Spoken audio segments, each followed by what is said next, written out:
Welcome to the Skeptic Zone, the podcast from Australia for science and reason.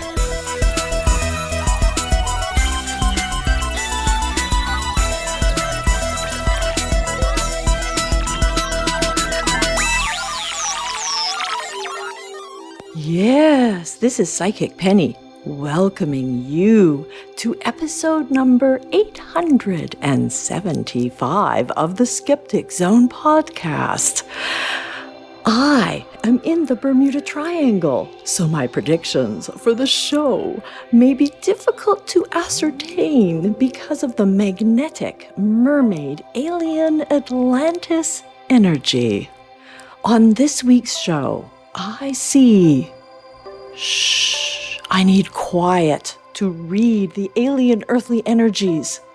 Ah, yes. Richard Saunders interviews Adrienne Hill. I think I know her. Ben Radford, Ross Blocher, Susan Gerbic, Dr. Angela Mattke, and leader of the Bermuda Triangle adventure, Brian Dunning, regarding our Skeptoid adventure. Next up, let me listen to the spirits.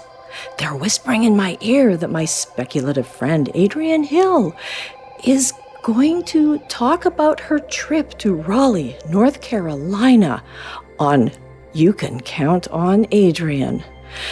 And she has a chance to interview saucy Susan Gerbic, fabulous Faith, and remarkable Ramiro Rodriguez, jaunty Jeff Gehlbach, and jovial Jon Michael. I am guided to understand that Richard Saunders will search the archives of TROVE for references to James Randi. Well, now it's time for me to go and rejuvenate my lost energies from being in the Bermuda Triangle. While I do that, I hope you enjoy this episode of the Skeptic Zone.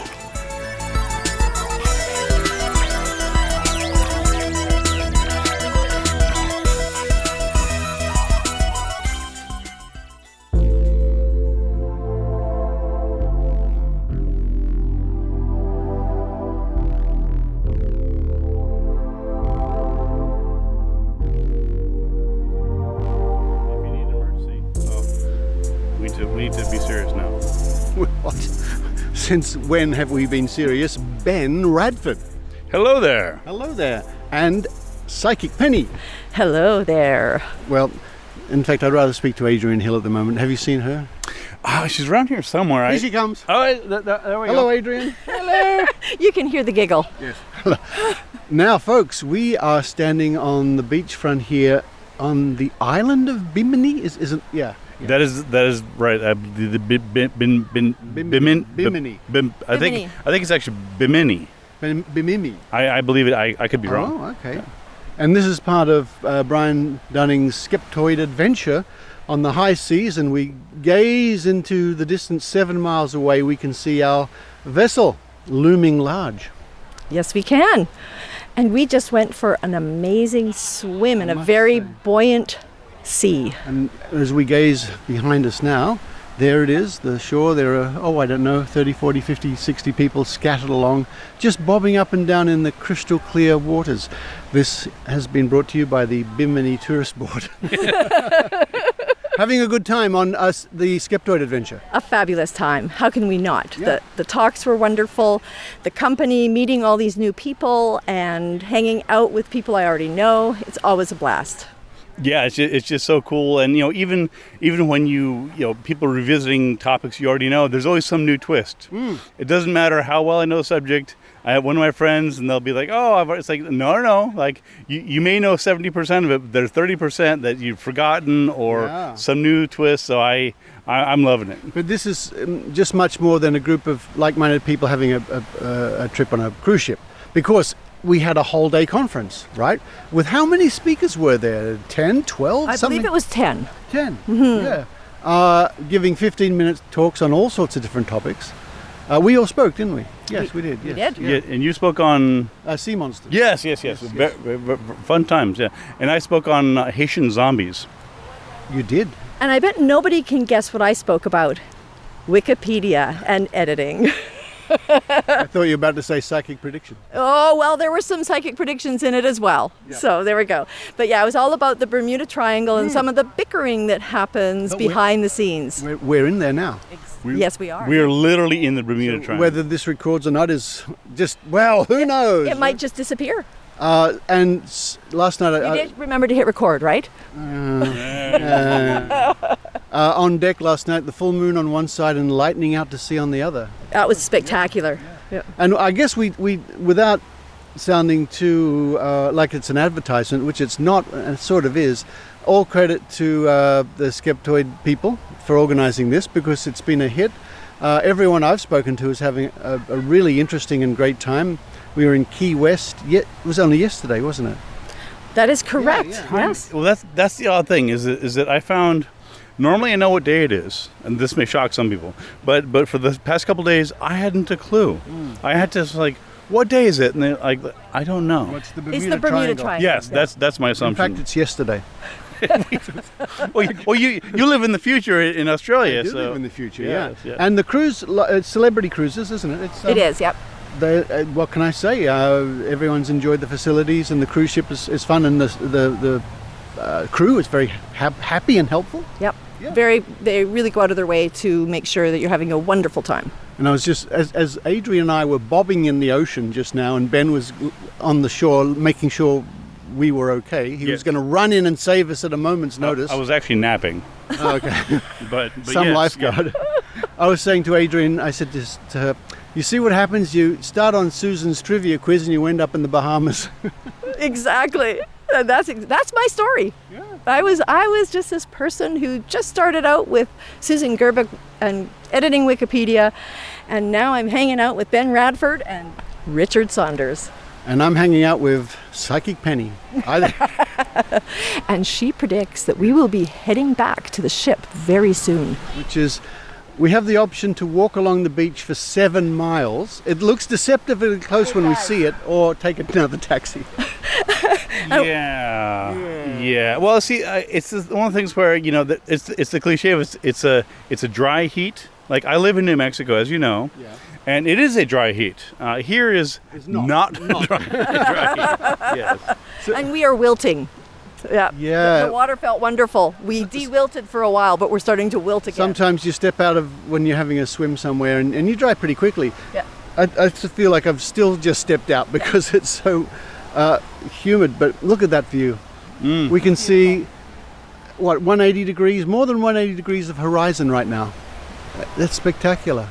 Beautiful weather and just, azure sea, and it gets darker as it goes along.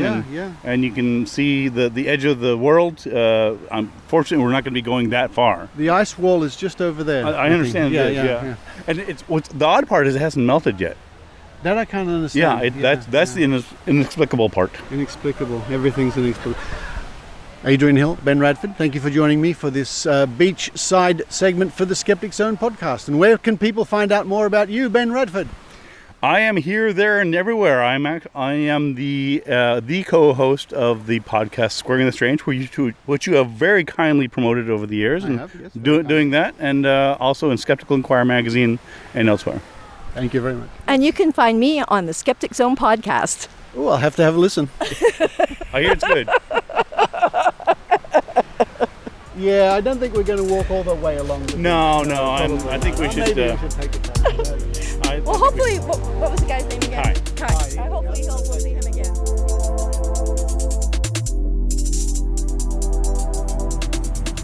And we're recording. We're recording. We're in South Florida. We can't get much more south than this, otherwise we're hitting the water. Ross Blocher.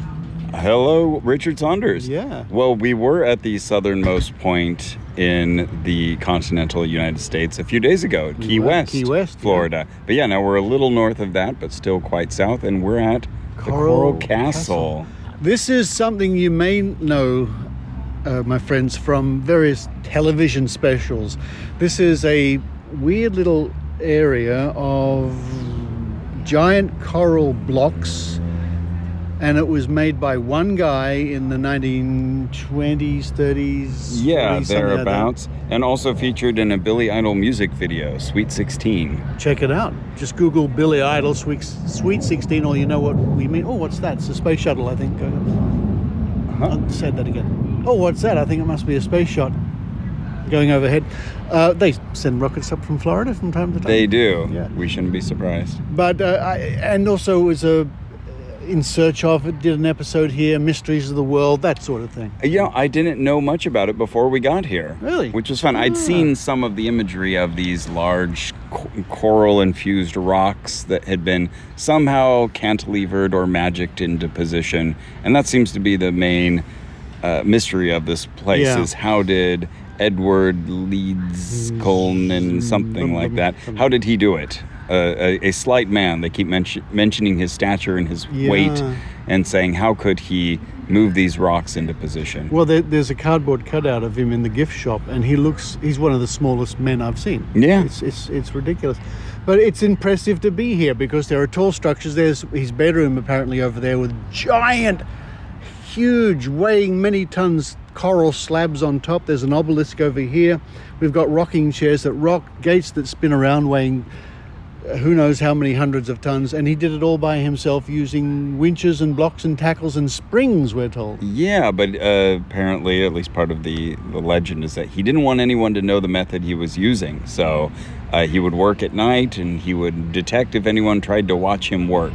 So the man liked to work in quietude. Which is a pity, because it's nice to have the mystery, and the whole shtick is how did he do it? It's a big mystery. Was it aliens? Blah blah blah. But at the same time, wouldn't it be nice for the benefit of everybody to know? Yes, he could have made his own MythBusters episode about how he does it. Because I think you and I are assuming aliens were not involved, but that is part of the mythos. Well, that's the part. But that's why people come here. But to see what one guy and a bit of ingenuity can do. And 30 years or 28 years. Yeah. It's a lot of determination. It's impressive because, okay, we're here in the daytime. Now, the tour guide said, well, he worked at night. And of course he did, because you would die if you worked here in the daytime. Oh, I was walking around trying to stay in the shadows of others because we just got burnt yesterday on an island excursion. Right. But it's just part of this really fun Skeptoid adventure. We've had the time of our lives. I mean, the cruise is a cruise. Okay, it's a big ship with lots of people. But the point about this trip was there was the one-day convention, which was really good. And there's little visits and little bits and pieces. And of course, today, which is after the cruise, visiting this world-famous mystery spot. Yeah, all kinds of fun crammed into one adventure. It was my first cruise, so that was a bit of a new thing. And then, we all survived the Bermuda Triangle. Yes. And we got certificates to certify thereof. And now we have this extra day cruise, and this is the first of, I'm sure, many fun adventures.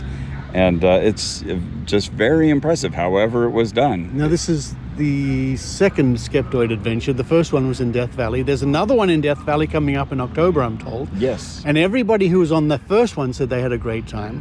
And then they came back for more. That says something. They came back for more, And there are more Skeptoid adventures planned in the future. But it's fun to hang out with friends and people like Brian. Friends and people like Brian. Two separate categories. Does the Venn diagram overlap? I wonder. And there was a very happy crew. How many are on doing this? Was about 50 or 60 on the bus? 50? I didn't count. I think there were about 50 on the cruise. On the cruise, right. And maybe we've depleted slightly in numbers, but we're still north of 30. Yeah, we are. Yeah, and everyone's sitting over there in the shade at the moment watching an educational video. But they're smart people. They're smart people. We're sitting in the shade of a tree near the structures. But yeah, folks, please have a look. Go to YouTube. Just Google Coral Castle. Billy Idol or In Search Of, and you'll see exactly what we're looking at. And it's to me it just means that humans are very inventive and can be very impressive. Absolutely agreed. And if there's no other mystery than that, that's good enough for me.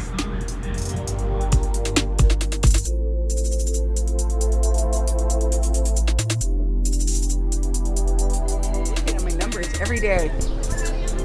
Now, we're not on a chicken farm exactly. We're at somewhere called Robert Is Here. I wonder where Robert is. This is somewhere lost in South Florida. We're in Miami. Miami? We're in Miami somewhere. I think on the edge of the Everglades, very close to Miami and Coral Castle. It's a voice you know well. It's Susan Gerbic from Guerrilla Skepticism and Wikipedia. And you were just telling me of the phenomenal number of page views, hits? Yes, the GSOW project is very close to hitting 200 million page view articles. I mean, as we record this, I think we might have 10 days before we hit that number. 200 million views of the articles that GSOW has written over the last 10-something years. We're at 2,330 Wikipedia articles written, and all in science, scientific skepticism, claims of the paranormal, and I cannot believe that we're about to hit 200 million. That is just a number I can barely fathom. Am I right in thinking that the Guerrilla Skeptics, must be one of the biggest organizations working with Wikipedia, on Wikipedia? We are the only team that I'm aware of. We're also the only group that trains, for sure. We have our own training program. And as far as I know, we're the only group that works in languages other than English. I mean, multiple languages. We're unique, and we are definitely the only team that operates out of a secret cabal hidden away on Facebook. Very hidden. No one can ever find it. You cannot get there. I mean, I could tell you about the secret cabal, but you cannot get to the secret cabal without being invited. And you only get invited when you start the training program. So be in touch with me. How many people have gone through the training? Oh, I've probably trained close to 1,000 people by now, but, because we're a volunteer group, people come and they go. Some people, don't get very far with training, or they get far with training and then life interferes and they're just gone.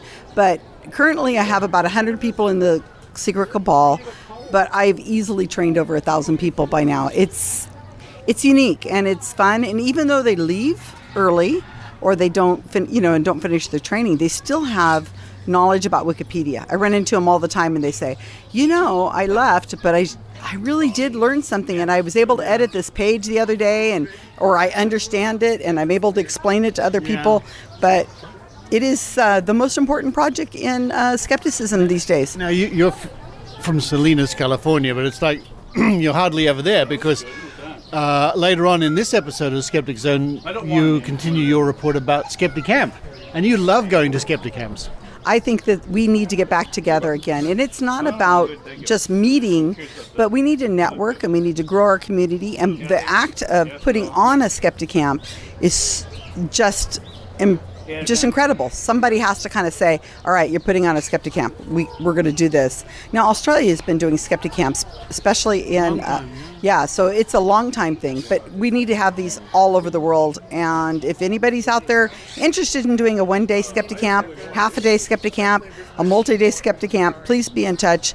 I will do everything I can to help you out. You can find me on Facebook Messenger, email, Blue Sky, Twitter, Zitter, and Threads, and everywhere else you can think of. And things that haven't even been invented yet. You're already there. I'm already there. Baking hot Florida, Miami, wherever we are, with emus and ducks and gooses and goats. I think it's called geese. Geese. Did I say gooses? Yes, you said gooses. No. I love it, hanging out with people in this kind of geeses. Yeah. Geeses? It's geeses. It's not geeses. It's geese. Geese. I said gooses. Well, the point is, when you get together, there's 50 of us, I believe, and you're in a position of several days to hanging out together. You really get to bond, you get to network, you get to meet people.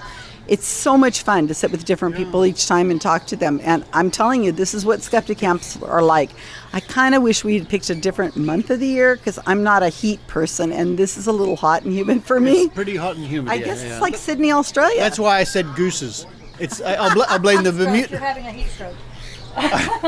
Hello, Angie Mattke. How are you? I'm doing great. How Happy are you? birthday, by the way. Oh, thank you so much. I had a wonderful birthday. Yeah, on the ship. That was fantastic. Absolutely. And I know you've been enjoying the cruise as well. Oh, so much. It was really wonderful. Everybody was just delightful to meet. I met some new friends, reacquainted with some old friends. Excellent. Yeah. So I guess the hint we're trying to tell you is that Skeptoid adventures have proved to be very enjoyable. Absolutely. And very educational. Yeah, it was absolutely a blast. Again, I'd like it to be in a cooler month, or a cooler place. But Well, should we go to Alaska? Would that be better? I would adore going to Alaska. And you and I met on the Alaskan cruise for the did. James Randi Educational Foundation in 2007. Yes, we sure did. With was Ben there? No, he was not. It was with Randy. Randy and lots of people who... Jeff Wagg. Yeah, Jeff Wagg was there. But it was nearly 20 years ago. No. Yes. You have to subtract 4 from everything when it comes to dates, because we are owed those 4 years at least again, or at least 3. Maybe give me 2. Can I have 1 year? I'll take it. I want a couple years back from that time we went through with everything locked down. That was something else. In my mid-50s again, believe me, it'd be great. Mentally, I'm only 35.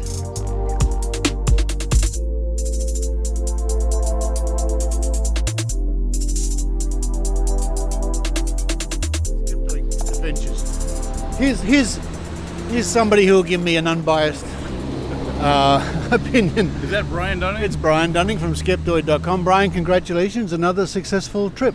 Thank you. Yes, this has been a lot of fun, and although I'm equally disappointed as I was after Death Valley that we haven't lost anyone, so far everyone has made it back that I've seen.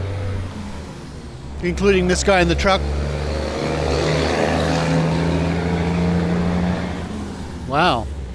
No, it was fabulous. The onboard convention was a great idea. I love the merchandise, not the merchandise, the swag. I got a hat, I got a shirt, I got a magnetic hook, I got a certificate. And the next Skeptoid adventure, folks, if you're in the United States especially, you should not miss is... Death Valley 2.0, we're calling it. It's going to be similar to the previous Death Valley trip, except we're going to go to different places. We're going to stay at the same place, the same basic program, but we're incorporating feedback that some of the places that were required really, really long van rides on really, really long, rough roads were not worth it. So this is probably going to be less driving and more hiking. Excellent. You're going to have your resident geologist with you? Probably. That'd be good. Because I wish I was on that, I couldn't make it, but everybody who I spoke to said they had a really great time, despite things breaking down and people breaking legs and who knows what. People driving their vans into rocks. Oh, hello, Ben Radford. Hey. So there's the word, folks. Everybody I've spoken to so far, after I've given them $10, said this is a great trip. And we all survived the Bermuda Triangle. How can people find out more about your adventures? Well, first, I appreciate your spending $10 of your own money, inexplicably, to solicit positive reviews for Skeptoid. Just go to skeptoid.com/events, and that's where you make sure you're on the mailing list to find out about all of these. Thank you, Brian Dunning.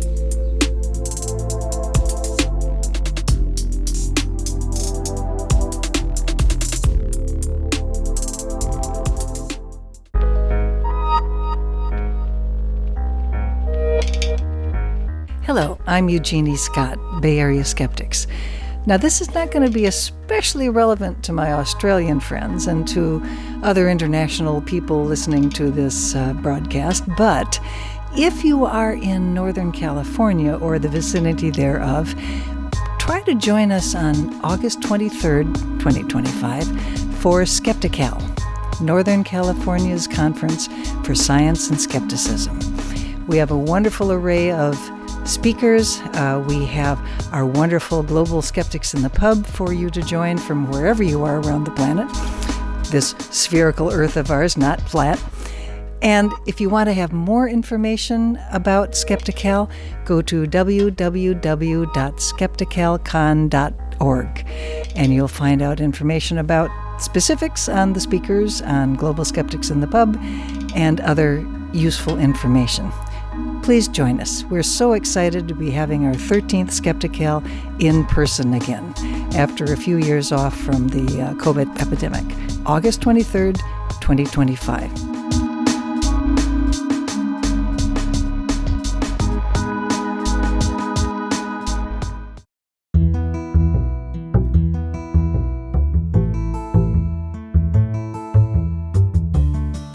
You can count on Adrienne with Adrienne Hill. Hello everyone, this is Adrienne Hill from Skookum Studios. And I will continue to highlight my many May adventures with Susan Gerbic, focusing on the Triangle Skeptics Skepticamp this time in Raleigh, North Carolina. I will talk with organizers Jeff Gehlbach, Faith and Ramiro Rodriguez, and with ex-ghost hunter and I will say spirited speaker Jon Michael.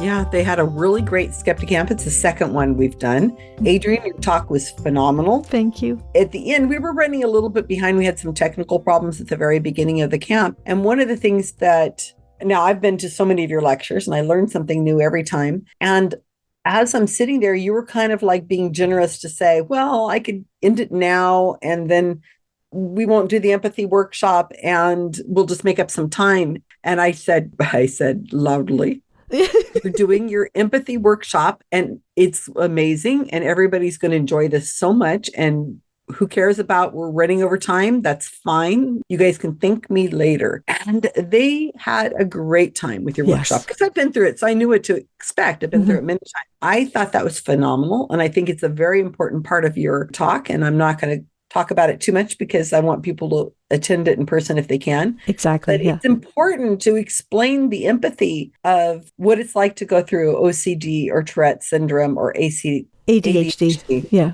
It's important. Yeah. All the talks were terrific. Yours was great, Susan. Of course, it was amazing.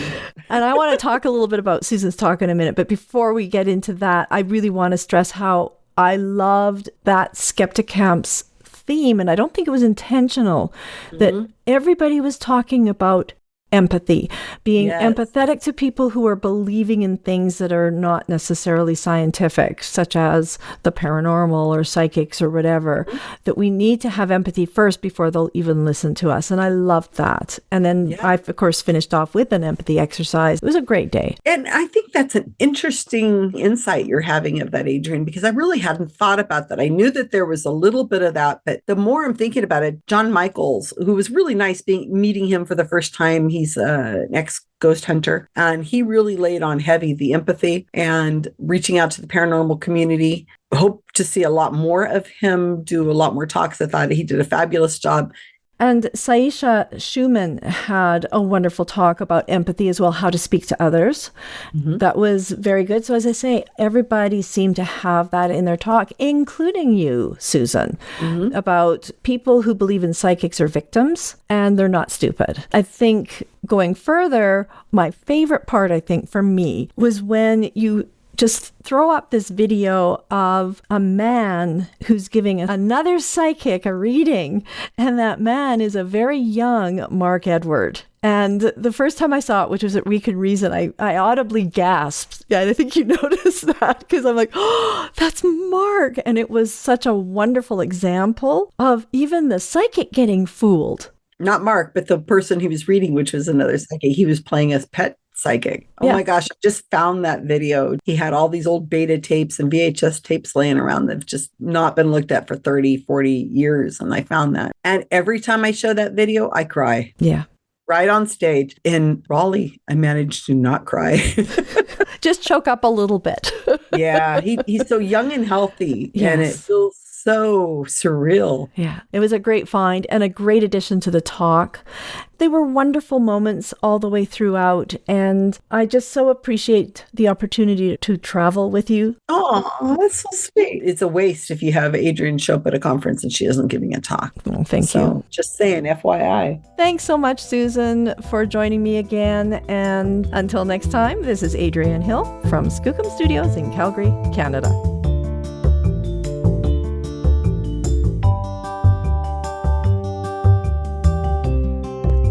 Sitting in Faith and Ramiro Rodriguez's living room post Skepticamp. Faith was the MC. Faith, what did you think of the Skepticamp? I thought it went really well. We had a lot of great speakers. Do you have a favorite moment from the weekend? I think the talk Saisa Schumann gave about disinformation, misinformation, and slightly touched on malinformation. I thought the topic was very timely for what's been going on in the world, particularly what's been happening here back at home, just to help people build connection, because there's just been so much information thrown at us for the last 5 months, trying to figure out how to filter through what's true, what's not, but also learning a little bit more about emotional intelligence. She touched on that as well, which I thought kind of tied in everybody's talk together.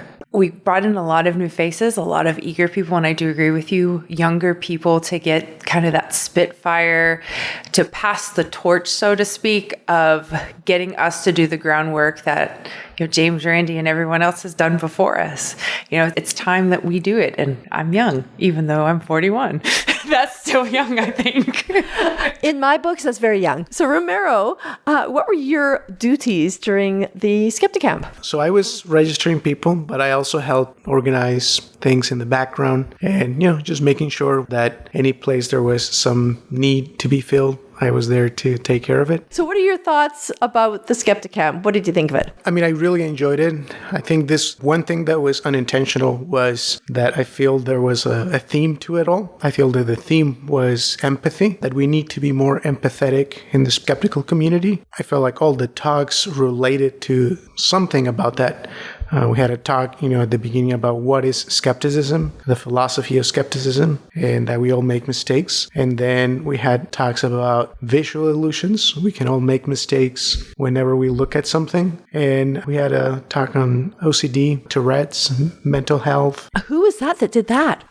There was a speaker from Calgary that came over. I believe her name was Adrienne. I can't remember Adrienne what, but...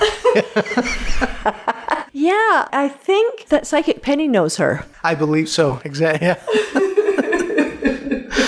And then at the end, there was a call to action that, as skeptics, we shouldn't just keep all of this to ourselves. We should try to share what we understand about the world, what we know, and speak our truth. The theme overall was empathy, but also a call to action to share skepticism with the rest of the world. Excellent. Thank you so much for talking with me today. Thank you. Until next time, this is Adrienne Hill from Kitty Cat Studios in Raleigh, North Carolina.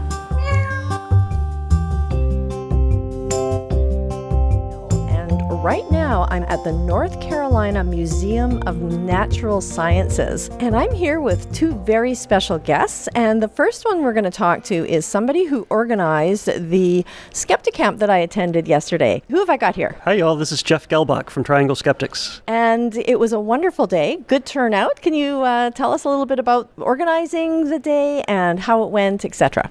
Well, it's always a ride to organize one of these things. We did the very first Triangle Skepticamp last year in 2024, and we put that one together in about 3 weeks or so. This year we swore that we were going to do better at getting out in front of it, and then we put it together again in about 3 weeks. So maybe next year we'll actually get around to having a longer runway. But it's a real intensive process to line up the speakers, line up the venue. It's just a lot of logistics, but I think that it came together really, really nicely this year. I'm very pleased with the results. We had about 25 people in attendance, and we'd like to double that for next year if we can. We had 2 speakers this year who made their Triangle Skepticamp stage debut. We had a couple of new local speakers, including Saisa Schumann, who is a disinformation expert. They work for Democracy NC, and I just chanced to see them talking about disinformation and misinformation on a webinar earlier this year, and I said, I need to get that person on our stage, and they did an amazing workshop on misinformation, disinformation, and media literacy. And my other guest here, that is sitting beside me on the other side, is a really interesting person with a fabulous backstory. And what's your name? Hey, I'm Jon Michael. I actually went to seminary, Bible college, but for ease, I say seminary. There, I took a philosophy degree, which we read primary sources, and come to find out if you teach someone different viewpoints, sometimes you kind of reject your current ones, and that's exactly what happened. From there, I became a ghost hunter for about 2 years or so, until I became a skeptic through that process, because absolutely nothing happened to me. But I watched everybody else have reactions to what I perceived to be nothing. And so, yeah, now I kind of hang out with other paranormal-minded folks. I just recently entered hanging out with the skeptic community in the Triangle Skeptics, and they've been a wonderful bunch of people to hang out with. But for years, I've been kind of hanging out more in the paranormal community as a skeptic. But I love visiting paranormal, especially ghost-related conferences and hanging out with those kind of groups of people. My talk was really the evolution of skepticism over the course of, as far back as we can go, written Western philosophy. And then your last talk was, I think, the more important in some ways of the two. Like the first one was sort of building us up to where you were going, and that is how to communicate. And I'm fascinated how you actually go in and talk to people who have these beliefs. Yeah, so my hypothesis, which I think it's probably more than a hypothesis, but that's that all people have value. Just because you're not a skeptic, you have value too, and you are also deserving of truth, and that most people aren't just silly, stupid people who believe silly things. I hear a lot of people in the skeptic community, not everybody, and I'm not trying to throw shade or judgment at anyone. I hear a lot of people talk about how could someone believe something so stupid? Well, I was once one of those believers in, which I agree, silly things, and I hope I'm not a stupid person. Maybe I am, I don't know. For me, I've met a lot of really, really intelligent people in the paranormal community who believe some things I don't necessarily believe, and maybe they're a little silly beliefs, but I still think they are worthy to talk to. And I think that people intrinsically have value and they're deserving to hear truth and critical thinking. And I think as skeptics, we just need to get out in our communities more, be aware of our own biases, our own echo chambers, and break through other echo chambers as well. And you gave a story in your talk about a conversation you had with people who were dowsing. Can you tell that story? Yes. So this was at the TROVE Paraclinic. We had an investigation, and there was a young lady who was doing basically like a question and answer session. Their hypothesis is that if you ask questions, you have these dowsing rods. And if you don't know what those are, they're these like two, I believe, copper rods, and you hold them in your hand. Now, they're used for all sorts of things, but in this particular case, the investigator, they would ask a question, and if the ghost felt like it was a yes, they would cross the rods in an X shape. If the ghost thought it was a no, they would go in the opposite direction. So they would open up. Correct, right. You know, people were asking questions, and these things were crossing, going the other direction, left and right, almost on cue, sometimes a few seconds later, but just every question was pretty much being answered. I asked them, I was like, if the hypothesis is that a ghost is moving the rods, you don't need to hear the question.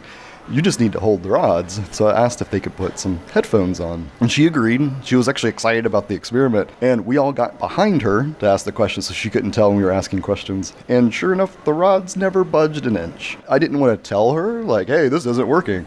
I just asked, what do you think of that? Like, why do you think that occurred? Great teaching skills, by the way. Yeah, because I'm more interested in teaching people how to think, not what to think. Because I think if you know how to think, the rest will follow on its own.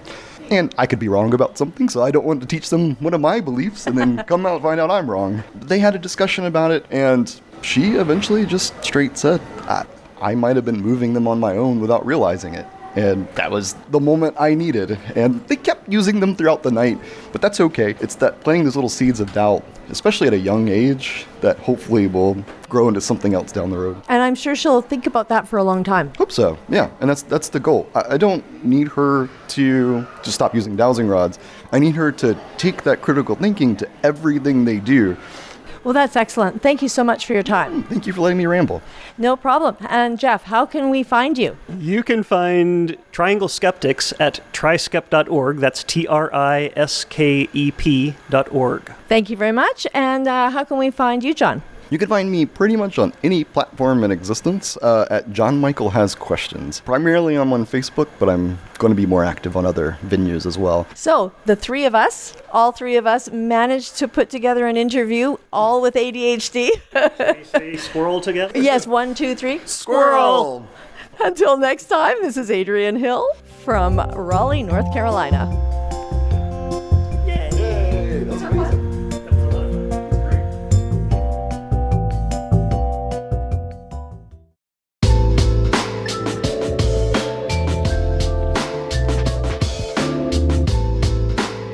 Hello, Skeptic Zone listeners.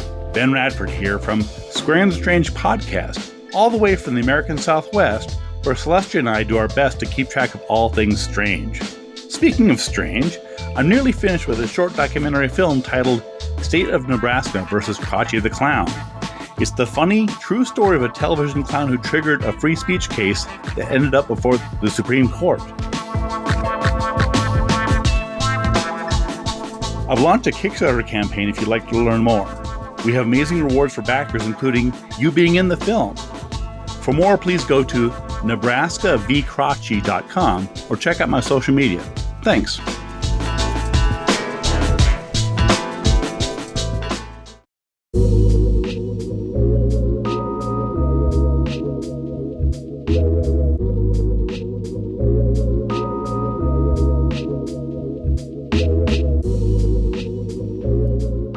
Time once again to go back to those archives from around the world, normally at Trove, but recently we've been going to other references such as Google Newspapers, which is very interesting. There's a whole swathe of newspapers digitized there, which you can search through. But as it happens, we're going to start with an excerpt here from an Australian newspaper, and we're once again looking at the life and times of James the Amazing Randi. And we've been jumping around the decades in no particular order. And we're going to start this week in the pages of the Age newspaper, as published on the 7th of August, 1980. And the item is called A Nose for Charlatans by Aline Berry. And the photograph at the top of the article is James Randi, all of 53, 54, I think he was at the time, something like that, looking very closely at a big tablespoon, like he's trying to examine it.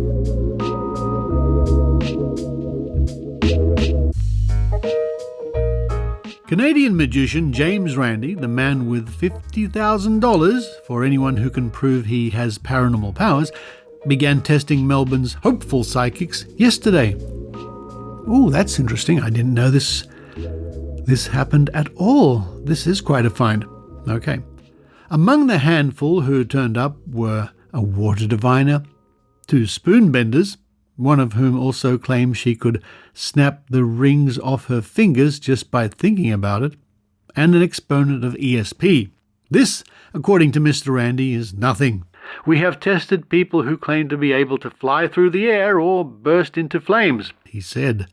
I might add that no one has done this yet. The $50,000 has been offered by Mr. Randi, author Philip Adams, electronics millionaire Dick Smith, and journalist Richard Carlton, and a Melbourne businessman. I wonder who that was. Mr. Randi first put up a $10,000 check 15 years ago, open to all comers, and he has tested 600 people. Only 59 have gone beyond preliminary testing, and none has won the money. Now, I must say I'm curious about that last line. It could be a misunderstanding, or I'm not sure.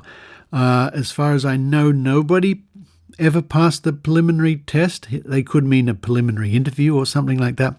Nevertheless, his first Melbourne subject was Rona, R-O-N-A, who claimed to have powers of extrasensory perception.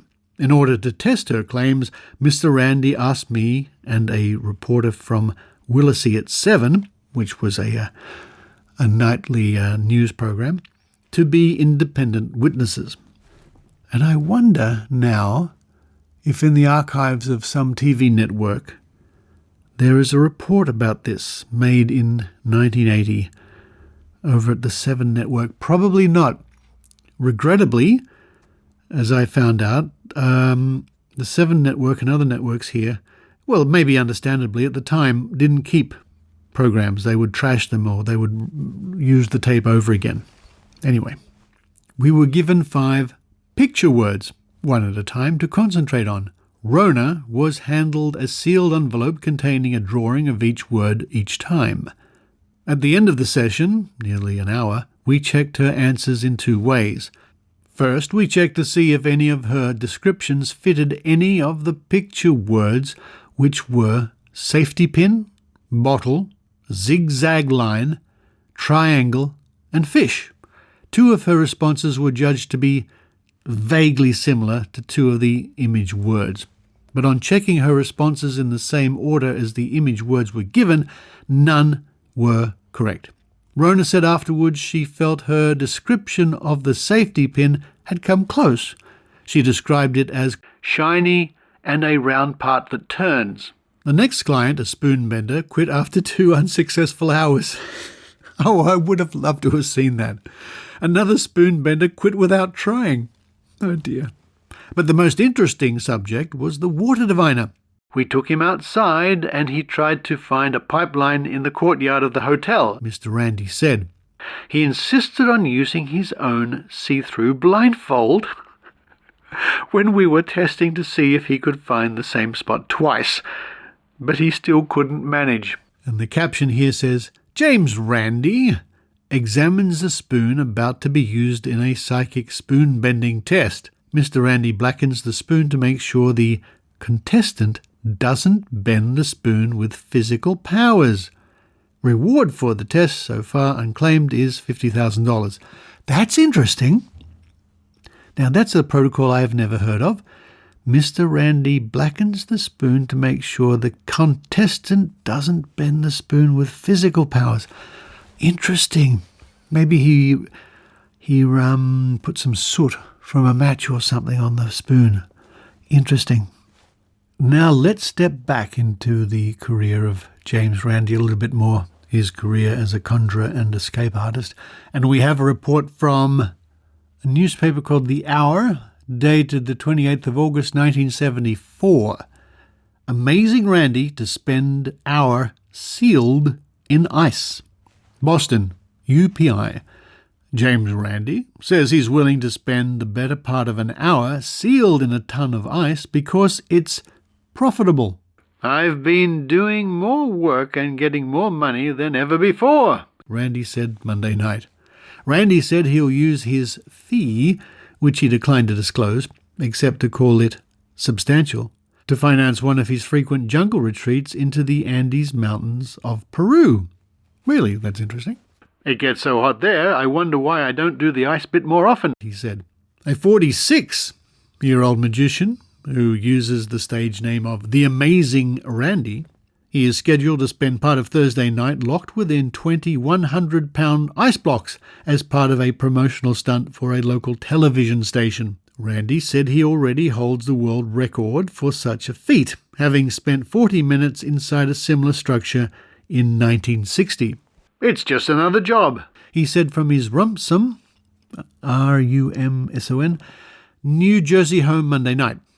What the heck, I have travelled all over the globe doing this type of thing, but I haven't been to Boston in a few years, so you never know. Maybe they'll ban ice. Or me. The way things are going for magicians this year, it's just another job, he said. Station officials said the structure, which Randi calls a coffin, will be constructed on the Boston Common, the city's best-known park located in the heart of the downtown area. Randi said he expects it to measure 3 feet high, 3 feet wide, and 6 feet long. Randi, a Canadian citizen living in the US, said he expects to supervise the construction after his arrival here Wednesday. It will be completely built except for an opening which will be closed when I get in, Randi said. I will be wide so I can communicate, and there will be thermometers on my body to keep track of my body temperature.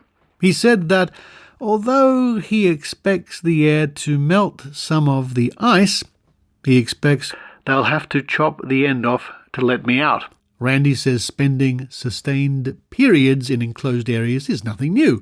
He claims to have broken the world's record for longest time spent in a coffin underwater, 2 hours and 2 minutes. He says the survival secret underwater and in the ice is the same: metabolism control. There really isn't any danger, he said.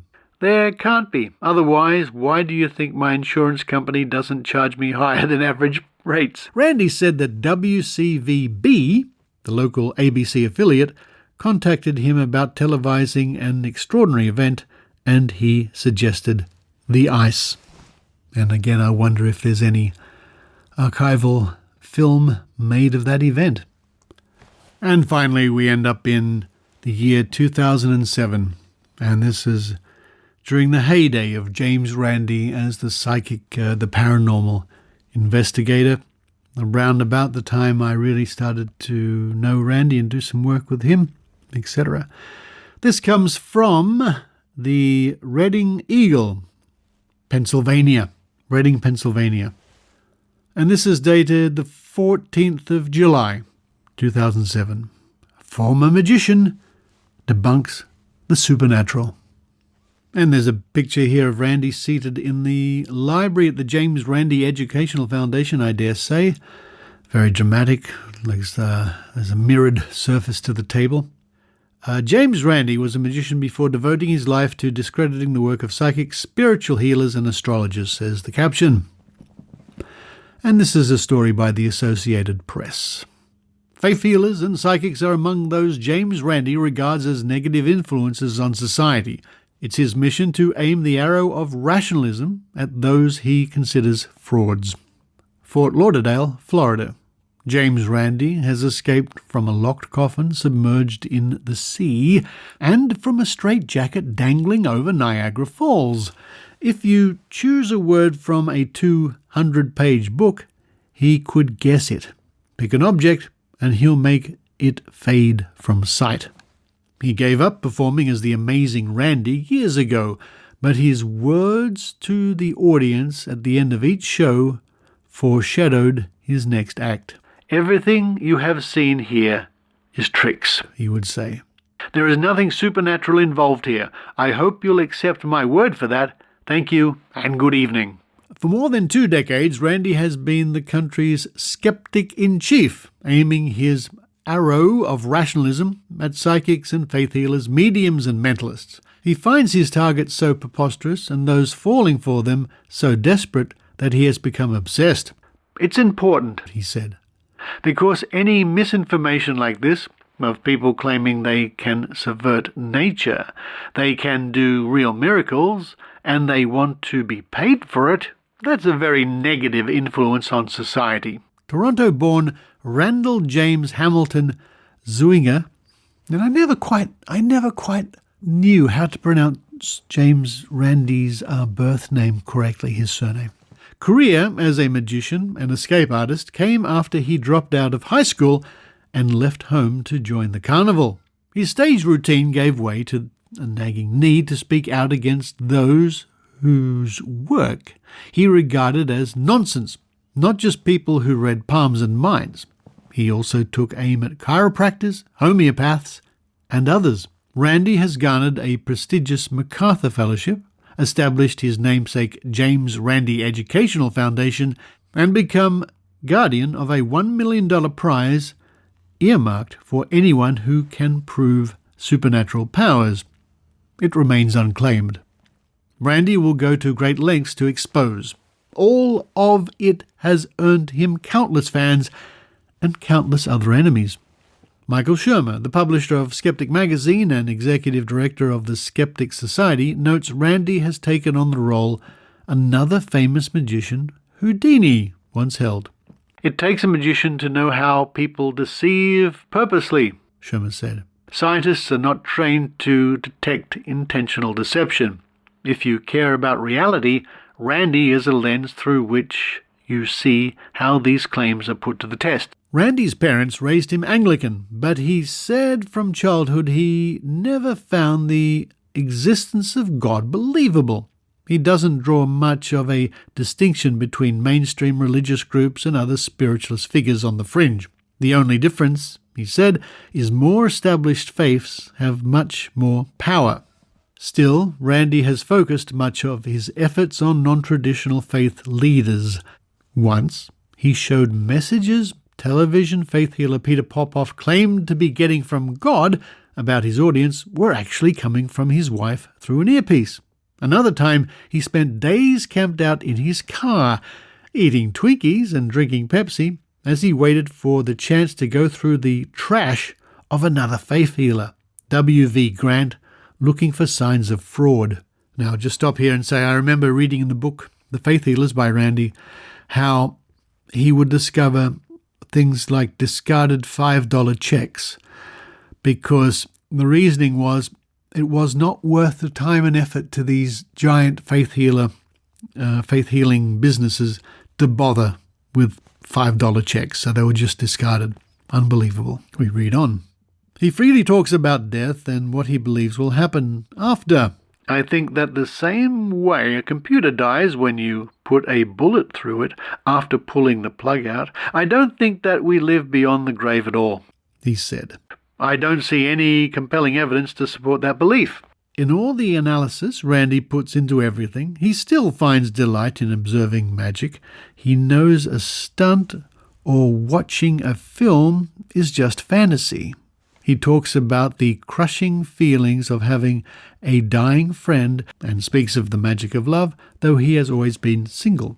At 78, Randi is 5'6", with gold-rimmed glasses, a bald head, and bushy white eyebrows and beard. He drives a light blue Mazda Miata with amazing on the license plate. And I had to look up that car. It's like a sporty Mazda car. Peacocks can be heard and seen on the lawn outside the Foundation's office, and they leave their droppings on the path to the front door. Everyone calls him Randi. He is energetic and lucid, quick with a joke, and looking back on his life, he can't help feeling some frustration. No matter what fraud-busting light he casts on purveyors of the paranormal, they seem to pull off escape acts of their own, continuing to win new followers and earn checks Randi says are cashed at the expense of realism. I am not able to do the things I want to do. The true believers will not pay any attention to evidence that does not show that they believe to be untrue. His voice grows as he begins the litany of offenders, Uri Geller and Popov and so forth. I'm very angry, he said. I should be able to get them brought to justice. Randi is not the least bit shaken talking about death. He nearly died last year, undergoing double bypass surgery and remaining hospitalized for 2 months. Some might credit God for their survival, but not Randi. He has seen no proof.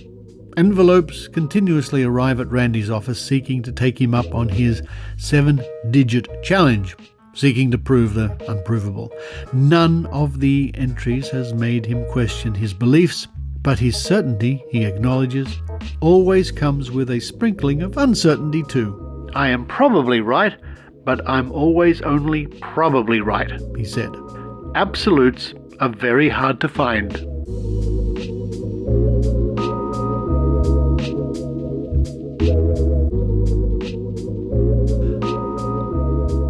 But it just goes to show when you go to Trove or any other online resource from newspapers in the past, do a search, well, you never know what you might find.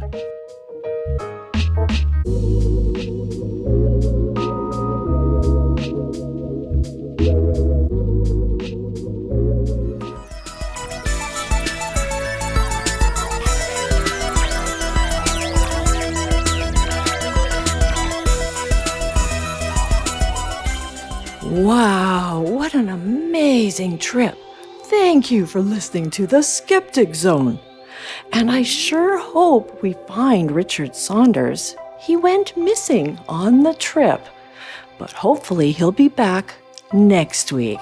Until then, I hope your crystals are clear and that your pseudoscientific psychic abilities reign and help your future endeavors. This is Psychic Penny from the Ether.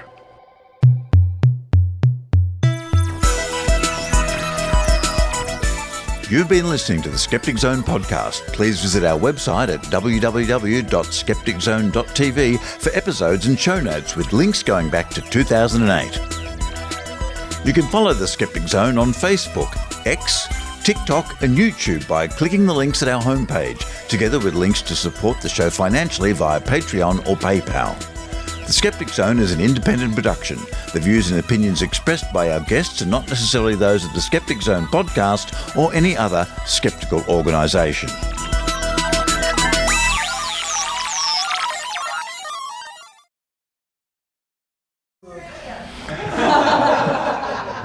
All right, before we get stuck in, please indulge me. Please indulge me. At the end of my podcast, The Skeptic Zone, which I know you all listen to, we have a dice game. And Adrienne, one of my reporters, hello Adrienne, yay!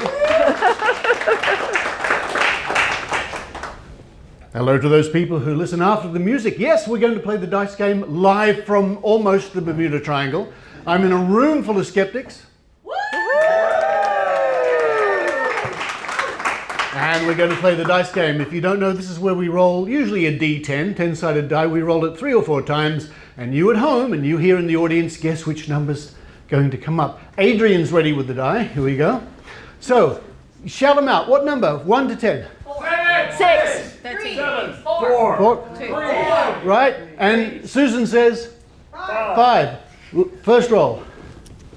Announce it. Hey! Susan number 5. If somebody gets 2 or more, they win an origami devil pin. Ooh. Okay, second roll. Here it goes. Shout them out. 6, 4, 2. And the last roll of the dice. Here we come. Shout them out. I believe you. All right. 7. Well, nobody got 2 in a row, but that's all right. Thank you very much. And from the middle of the ocean to you at home listening to wherever you are in the world, thank you very much. Woohoo!